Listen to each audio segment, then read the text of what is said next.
പുതുവർഷം പടിവാതിലിലെത്തുമ്പോൾ ചുവരുകളിൽ തൂക്കിയിട്ടിരിക്കുന്ന കലണ്ടറുകൾക്കും ഇനി മാറ്റത്തിന്റെ കാലം.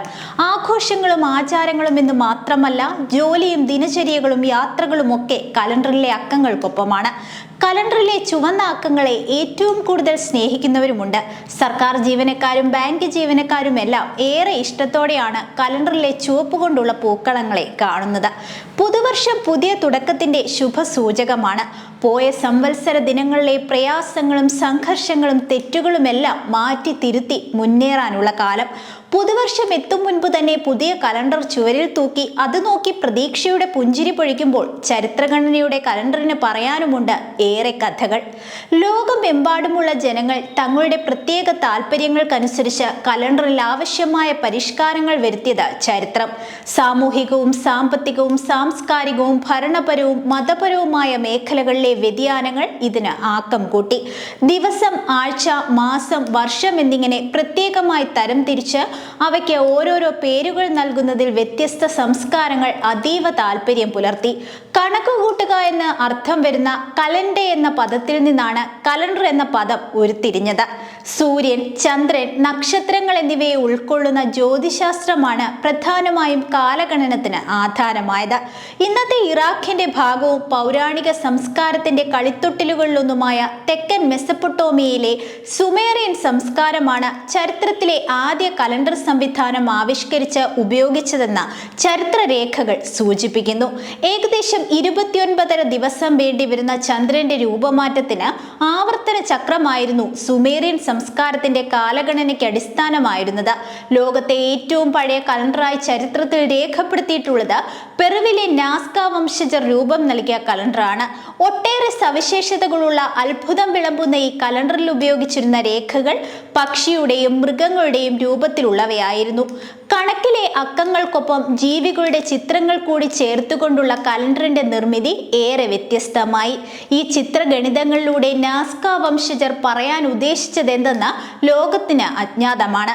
എന്തായാലും 15,000 വർഷങ്ങൾക്ക് മുൻപ് പെറുവിലെ മരുഭൂമിയിൽ നാസ്ക നിവാസികൾ വരച്ചിട്ട ഈ കലണ്ടർ ആധുനിക കാലത്ത് കൂടുതൽ അത്ഭുതങ്ങൾക്ക് വഴിയിടുന്നു. നാസ്ക ഒരു പ്രത്യേക ഭൂവിഭാഗമാണ്. പെറുവിന്റെ തെക്കൻ ഭാഗമാണിത്. ഈ പ്രദേശത്തെ നിവാസികളെയാണ് നാസ്കൻ വാസികൾ എന്ന് വിളിച്ചു വന്നിരുന്നത്. ആ വംശത്തിൽപ്പെട്ട ഏതോ ബുദ്ധിരാക്ഷസന്റെ ഭ്രാന്തൻ സങ്കല്പത്തിൽപ്പെട്ടതാവണം ഈ ജ്യോതിശാസ്ത്ര കലണ്ടർ എന്ന് വിശ്വസിക്കാനാണ് ഇന്നത്തെ ആർക്കിയോളജിക്കൽ ശാസ്ത്രജ്ഞർക്ക് താല്പര്യം. കേരളത്തിന്റെ തനതു കാലഗണനാ രീതിയാണ് കൊല്ലവർഷം അഥവാ മലയാള മാസം. ഗ്രിഗോറിയൻ കാലഗണനാ രീതിയാണ് പൊതുവെ ഇന്ന് കേരളത്തിൽ പിന്തുടരുന്നതെങ്കിലും ഹിന്ദുക്കൾ സുപ്രധാന കാര്യങ്ങൾക്ക് ഇപ്പോഴും കൊല്ലവർഷത്തെ അടിസ്ഥാനമാക്കിയാണ് നാളുകൾ നിശ്ചയിക്കുന്നത്. AD 825 കൊല്ലവർഷത്തിന്റെ തുടക്കം. ഭാരതത്തിലെ മറ്റു ദേശക്കാർ സൗരവർഷത്തെയും ചാന്ദ്രമാസത്തെയും അടിസ്ഥാനമാക്കി കാലത്തെ നിർണയിക്കുന്ന പഞ്ചാംഗങ്ങൾ ഉണ്ടാക്കിയപ്പോൾ വേണാട്ടിലെ രാജാവായിരുന്ന ഉദയമാർത്താണ്ഡവർമ്മയാണ് കൊല്ലവർഷം തുടങ്ങിയത് എന്ന് കരുതുന്നു. കൊല്ലവർഷാരംഭത്തെക്കുറിച്ച് നിരവധി വാദങ്ങളുണ്ട്. അക്കാലത്തെ ഒരു പ്രധാന വാണിജ്യ കേന്ദ്രമായിരുന്നു കൊല്ലം. ഇവിടെ ഒഴുകിയെത്തിയ കച്ചവടക്കാർ അവർക്ക് പരിചിതമായിരുന്ന സപ്തർഷി വർഷവും ഇവിടെ പ്രചാരത്തിലിരുന്ന കാലഗണനാ രീതികളും ചേർത്ത് ഉപയോഗിക്കുവാൻ തുടങ്ങി. പക്ഷേ അത് ഏറെ ബുദ്ധിമുട്ടുണ്ടായിരുന്ന കാര്യമായിരുന്നു.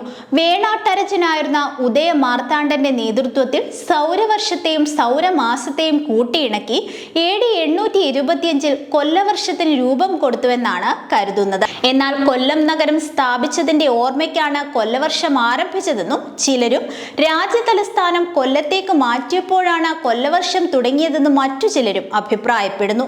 ഹെർമൻ ഗുണ്ടർ പറയുന്നത് തുറമുഖ പട്ടണമായിരുന്ന കൊല്ലത്ത് പുതിയ ഒരു ശിവക്ഷേത്രം സ്ഥാപിച്ചതിനോടനുബന്ധിച്ചാണ് കൊല്ലവർഷം ആരംഭിച്ചതെന്നാണ്.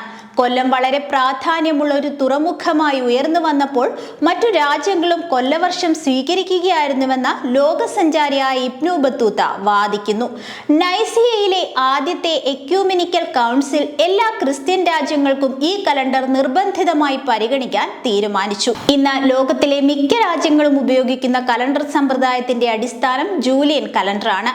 പ്രായോഗികമായി ജൂലിയൻ കലണ്ടറിലെ ഒരു അധിവർഷത്തെ നിർണയിക്കുന്നത് വർഷത്തിന്റെ അവസാന 2 അക്കങ്ങളെ 4 ഹരിച്ചാണ്. ഈ കലണ്ടറിലെ അധിവർഷങ്ങളും വർഷങ്ങളാണ്. ഗ്രിഗോറിയൻ കലണ്ടർ ജൂലിയൻ കലണ്ടറിൽ നിന്ന് വ്യത്യസ്തമായി വർഷത്തിന്റെ ശരാശരി ദൈർഘ്യം 365 ദിവസം 6 മണിക്കൂറായിരുന്നു. അതിനാൽ അത് ഉഷ്ണമേഖലാ വർഷത്തേക്കാൾ 11 മിനിറ്റ് 14 സെക്കൻഡ് കൂടുതലായിരുന്നു. ഈ വ്യത്യാസം വർഷം തോറുമായപ്പോൾ 128 വർഷത്തിനു ശേഷം ഒരു ദിവസത്തെ പിശകിലേക്ക് മാറി. പിന്നീട് ക്രിസ്ത്യൻ പള്ളിയുടെ പ്രധാന അവധിക്കാലമായ ഈസ്റ്റർ വസന്തകാലം മുതൽ വേനൽക്കാലം വരെ മാറ്റി.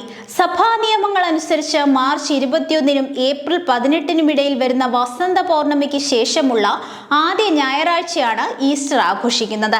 കലണ്ടർ പരിഷ്കരിക്കേണ്ടതിന്റെ ആവശ്യം വീണ്ടും ഉയർന്നു. 1582-ൽ ഗ്രിഗറി 13-ാമൻ മാർപ്പാപ്പയുടെ കീഴിൽ കത്തോലിക്ക സഭ ഒരു പുതിയ പരിഷ്കാരം നടത്തി. അദ്ദേഹത്തിന്റെ പേരിലാണ് പുതിയ കലണ്ടറിന് അതിന്റെ പേര് ലഭിച്ചത്. പിന്നീട് പുരോഹിതന്മാരിൽ നിന്നും ജ്യോതിശാസ്ത്രജ്ഞരിൽ നിന്നും ഒരു പ്രത്യേക കമ്മീഷൻ സൃഷ്ടിച്ചു. പദ്ധതിയുടെ രചയിതാവ് ഒരു ഇറ്റാലിയൻ ശാസ്ത്രജ്ഞനായിരുന്നു. കലണ്ടറും ഉഷ്ണമേഖലാ വർഷങ്ങളും തമ്മിലുള്ള അടിഞ്ഞുകൂടിയ 10 ദിവസത്തെ വ്യത്യാസം ഇല്ലാതാക്കുക, രണ്ടാമതായി കലണ്ടർ വർഷത്തെ ഉഷ്ണമേഖലാ വർഷത്തോട് കഴിയുന്നത്ര അടുത്തു കൊണ്ടുവരിക തുടങ്ങിയവയായിരുന്നു കമ്മീഷന്റെ ലക്ഷ്യം. ഇന്ത്യയുടെ ഔദ്യോഗിക സിവിൽ കലണ്ടറായ ശകവർഷം അഥവാ ഇന്ത്യൻ ദേശീയ കലണ്ടർ ഭാരത സർക്കാരിന്റെ കലണ്ടർ പരിഷ്കാര സമിതിയുടെ ശുപാർശയെ തുടർന്ന് ഇന്ത്യയുടെ ദേശീയ സിവിൽ കലണ്ടറായി 1957-ൽ അംഗീകരിച്ചു. ശകവർഷ കലണ്ടറിലെ ആദ്യ മാസം ചൈത്രമാണ്. ഗ്രിഗേറിയൻ കലണ്ടർ അനുസരിച്ചുള്ള മാർച്ച് 21 ചൈത്രമാസം ആരംഭിക്കുന്നത്. വൈശാഖം, ജ്യേഷ്ഠം, ആഷാഢം, ശ്രാവണം, ഭാദ്രം, അശ്വിനം, കാർത്തികം, അഗ്രഹായനം, പൗഷം, മാഘം, ഫാൽഗുണം എന്നിവയാണ് ശകവർഷ കലണ്ടറിലെ മറ്റു മാസങ്ങൾ. BC 45 ജൂലിയസ് സീസർ അന്നുവരെ ഉപയോഗിച്ചിരുന്ന റോമൻ കലണ്ടർ പരിഷ്കരിച്ചു. പുതിയ കലണ്ടറിന് ജൂലിയൻ കലണ്ടർ എന്ന പേരും നൽകി. അന്നു മുതൽ AD 1582 വരെ ആ കലണ്ടറാണ് ലോകമെങ്ങും ഉപയോഗിച്ചു വന്നതെന്ന് ചരിത്രം സാക്ഷ്യപ്പെടുത്തുന്നു. 13 മാസങ്ങൾ ഉണ്ടായിരുന്ന റോമൻ കലണ്ടറിന് പകരം 12 മാസങ്ങളും 365 ദിവസങ്ങളുമുള്ള ജൂലിയൻ കലണ്ടർ ഒരു വർഷം 365 ദിവസവും 4 വർഷത്തിൽ ഒരിക്കൽ അധിവർഷം 366 ദിവസവുമായി ക്രമപ്പെടുത്തി. ചാൾസ് 9-ാമന്റെ ഭരണകാലത്ത് ക്രിസ്തുമത വിശ്വാസികൾക്കായി പോപ്പ് ഗ്രിഗറി 1562-ൽ പുതിയ കലണ്ടർ പ്രാബല്യത്തിൽ വരുത്തി. അതുവരെ മാർച്ച് 25 മുതൽ ഏപ്രിൽ 1 വരെയാണ് പുതുവത്സരമായി ആഘോഷിച്ചിരുന്നത്. എന്നാൽ ഗ്രിഗോറിയൻ കലണ്ടർ അനുസരിച്ച് ജനുവരി 1-നാണ് പുതുവത്സരം. പുതിയ കലണ്ടർ പ്രാബല്യത്തിൽ വന്നതോടെ പഴയ രീതിയിൽ ഏപ്രിൽ 1-ന് പുതുവത്സരം ആഘോഷിക്കുന്നവരെ ഏപ്രിൽ ഫൂളുകൾ എന്ന് വിളിച്ച് കളിയാക്കാൻ തുടങ്ങി. വിഡ്ഢി ദിനത്തിൽ വിഡ്ഢികളാക്കപ്പെടുന്നവരെ ഏപ്രിൽ ഫിഷ് എന്ന് ഫ്രഞ്ചുകാർ വിളിക്കുമ്പോൾ ഏപ്രിൽ ഗോക്ക് എന്നാണ് ഇത്തരക്കാരെ സ്കോട്ട്ലൻഡുകാർ വിളിക്കുന്നത്. 18-ാം നൂറ്റാണ്ടോടെ ഇംഗ്ലണ്ടിൽ വിഡ്ഢി ദിനാഘോഷം ആരംഭിച്ചു. വിഡ്ഢികളാക്കപ്പെടുന്നവരെ ഇംഗ്ലണ്ടിൽ ന്യൂഡി എന്നും ജർമ്മനിയിൽ ഏപ്രിനാർ എന്നുമാണ് വിശേഷിപ്പിക്കുന്നത്. മുഹമ്മദ് നബി മക്കയിൽ നിന്ന് മദീനയിലേക്ക് പലായനം ചെയ്ത വർഷമാണ് ഹിജ്റ വർഷം ആരംഭിക്കുന്നത്. ചന്ദ്രനെ അടിസ്ഥാനമാക്കിയുള്ള ഇസ്ലാമിക് കലണ്ടറിൽ 12 മാസങ്ങളും ഏകദേശം 354 ദിവസങ്ങളുമുണ്ട്. കേരളത്തിൽ അറബി മാസം എന്നും ഇത് അറിയപ്പെടുന്നു. സൗദി അറേബ്യ ഈ കലണ്ടറിനെ ഔദ്യോഗിക കലണ്ടറായി അംഗീകരിച്ചിട്ടുണ്ട്. ഇസ്ലാമിക് ജൂത കലണ്ടറുകളിൽ സൂര്യാസ്തമയത്തോടെയാണ് ആഴ്ചയിലെ ദിവസങ്ങൾ ആരംഭിക്കുന്നത്. ജനിക്കാനിരിക്കുന്ന കുഞ്ഞ് ആണോ പെണ്ണോ എന്നറിയാനായി ഉപയോഗിക്കുന്ന വളരെ പ്രാചീനമായ ചൈനീസ് രീതിയാണ് ചൈനീസ് ഗർഭധാരണ കലണ്ടർ. ശാസ്ത്രീയമായി തെളിയിക്കപ്പെട്ടിട്ടില്ലാത്ത ചൈനീസ് ഗർഭധാരണ കലണ്ടറിന് 1000 വർഷത്തിലേറെ പഴക്കമുണ്ട്. ഒരു വശത്ത് മാസങ്ങളും മറ്റൊരു വശത്ത് അമ്മയുടെ പ്രായവും രേഖപ്പെടുത്തിയ കലണ്ടറിൽ അവ രണ്ടും ലംബമായും തിരശ്ചീനമായും കൂട്ടിമുട്ടുന്ന ചതുരത്തിൽ പൂ എന്ന അക്ഷരമാണെങ്കിൽ കുട്ടി ആണും സ്ത്രീ എന്നാണെങ്കിൽ ജനിക്കുന്ന കുട്ടി പെണ്ണുമായിരിക്കുമെന്നാണ് ചൈനീസ് കലണ്ടർ നൽകുന്ന സൂചന. പ്രകൃതി തന്നെയായിരുന്നു പുരാതന മനുഷ്യന്റെ കലണ്ടർ. പ്രകൃതിയിലെ ആവർത്തനങ്ങളെ നിരീക്ഷിച്ചാണ് മനുഷ്യൻ സമയത്തെ അളന്നത്.